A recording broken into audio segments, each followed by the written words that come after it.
If you are trying to discover the purpose of your life, God has given you His Word through the Bible to help you do that. To find God's will for your life, you need to rid yourself of the things that hinder you from fulfilling it.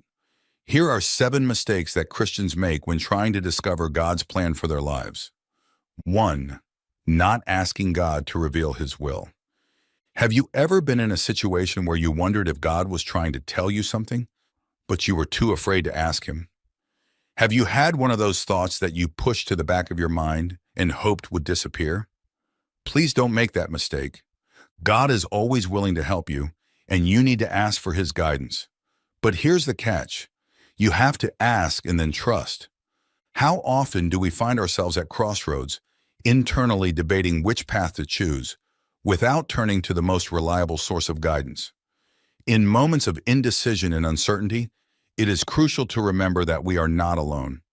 The first step may seem the hardest, simply asking God to reveal His will.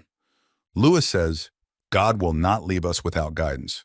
We are very willing to listen, however, we are often very reluctant to obey. The act of asking is an invitation to a deeper and more confident relationship with God, where true guidance is revealed, strengthening our faith. In Proverbs 3, we are advised, trust in the Lord with all your heart and lean not on your own understanding. In all your ways submit to Him, and He will make your path straight. Trust fully, and He will guide us. So do not let fear or hesitation prevent you from asking the most important question. Lord, what is your will for my life? Ask that question, and you will open the doors to a new destiny, where every step is guided by God's sure hand. Remember, the key is in asking, and most crucially, in trusting the answer. It is a pilgrimage toward a closer and more confident relationship with the Creator. 2. Not giving God time to answer. When you ask God to reveal His will, it may not happen immediately. It may take years or even decades for His promises to be fulfilled. In our quest for God's will, we often expect quick and clear answers. But God's timing is not our timing. Patience is indeed an essential component of faith. Waiting for God's guidance is an exercise in trust and submission, a reminder that we are not in control. But there is a greater and more perfect plan being woven, even if we don't see it.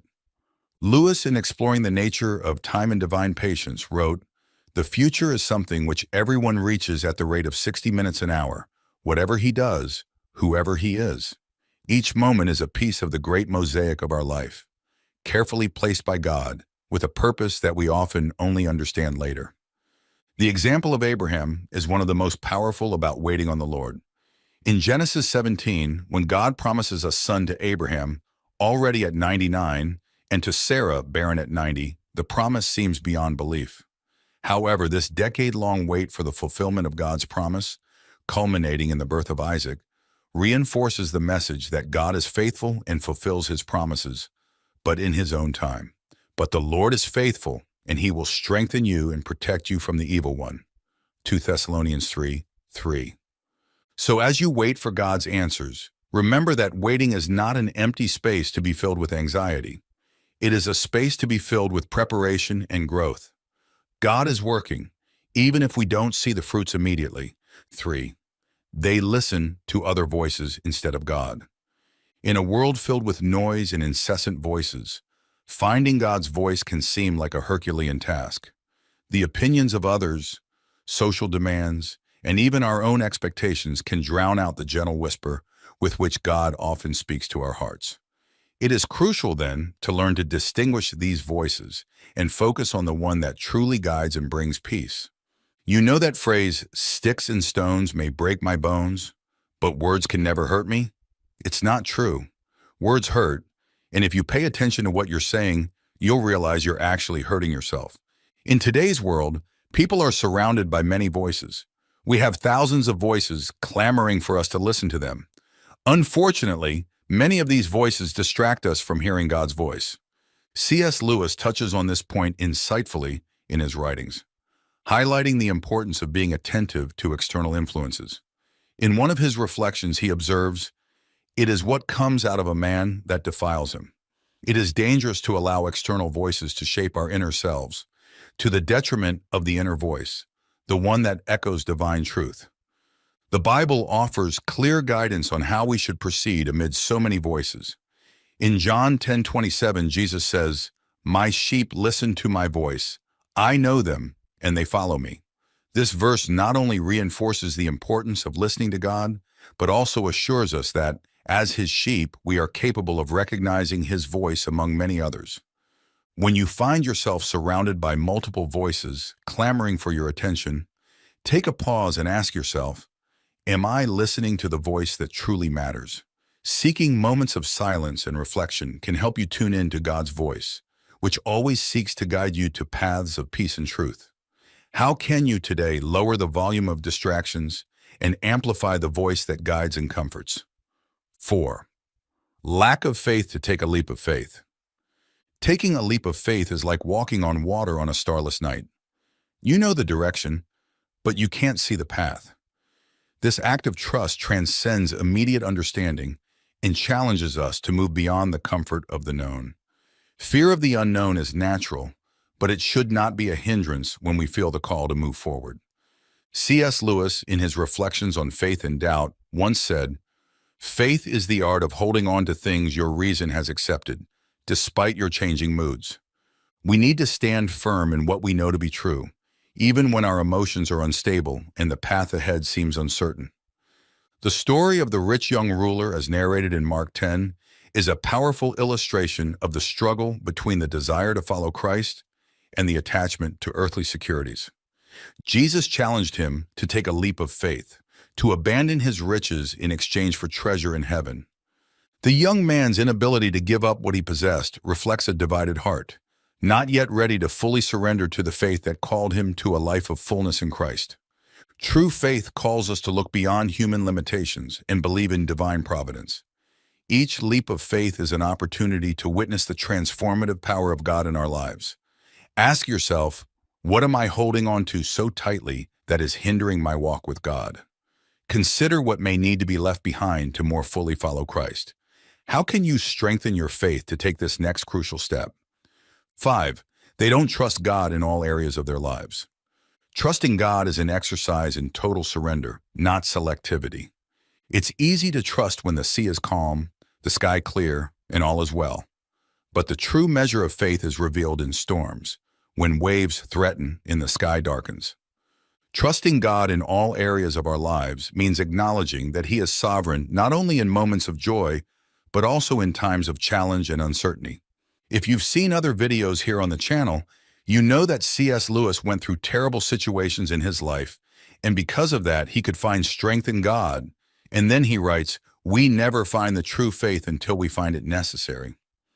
Lewis's observations suggest that our faith is more deeply formed and strengthened in moments when we are compelled to rely entirely on God, in times when other aids fail.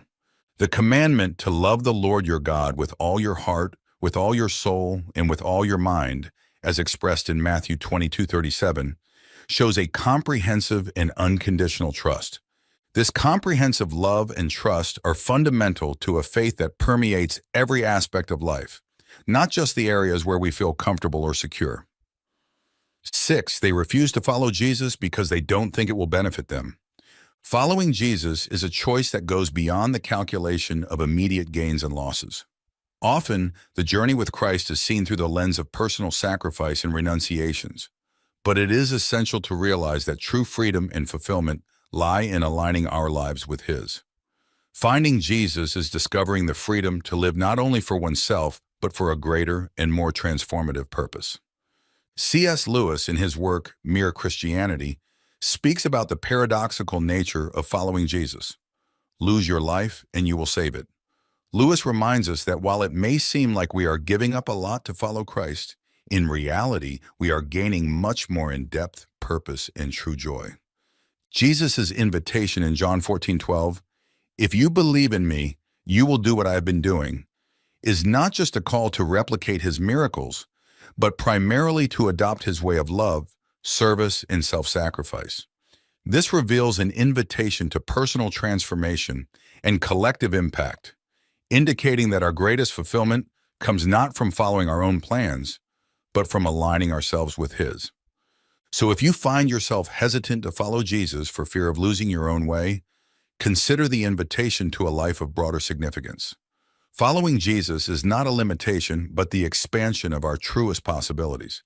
How can you today let go of your reservations and embrace the freedom that comes from living according to Christ's teachings? Remember, in Christ, we find not only a guide, but also the path to true freedom and fulfillment. 7. They don't share their struggles with others. The journey to understand God's will is often marked by struggles and uncertainties. The pressure to maintain a facade of perfection can be overwhelming, but it's crucial to remember that true strength is found in vulnerability. Sharing our struggles is not a sign of weakness, but a courageous step towards healing and growth. By opening our hearts, we discover that our battles are universal and that mutual support is essential. C.S. Lewis, in his letters, often encouraged his readers to share their difficulties with others. He believed that friendship is born at the moment when one person says to another, "What? You too? I thought I was the only one." This quote from Lewis underscores the importance of supportive communities where we can freely express ourselves and receive the encouragement needed to face our challenges. The Bible is filled with examples of figures who shared their struggles. In Galatians 6:2, Paul instructs, "Carry each other's burdens, and in this way you will fulfill the law of Christ." This verse not only calls us to share our hardships, but also to support one another, fulfilling the commandment of brotherly love. It's time to break down the barriers of isolation and open up about your struggles. In doing so, you not only lighten your own load, but also allow others to find courage in your honesty. How can you begin to share your struggles constructively today? Remember, in each sharing, there is an opportunity to strengthen not only yourself, but also the community around you. As we reflect on the 7 mistakes Christians make when trying to discover God's plan for their lives, we are reminded that our faith journey is filled with lessons and opportunities to grow closer to God. Each of these mistakes points to a fundamental truth: our need to develop a deep and confident relationship with the Creator. From openly asking for His will to the courage to share our struggles with others, every step we take toward a more authentic and dependent faith brings us closer to the heart of God. The journey to discover God's plan for our lives is not made of immediate answers or easy paths, but of a continuous commitment to seek, trust, and obey the Lord in all circumstances. Therefore, I encourage you to reflect on these mistakes not as failures, but as reminders to realign our hearts and minds with God. May this video serve as an invitation for you to examine your own life of faith. Recognize where you may be hesitant to fully surrender, and take conscious steps to strengthen your relationship with God. Remember, the path to understanding divine will is a journey of constant dialogue with God, learning in His Word, and communion with the community of faith. May each step you take be guided by the light of God's truth and the comfort of His eternal love. May you find courage, wisdom, and strength in the certainty that even in moments of doubt and challenge, God is with you, guiding every step of the way.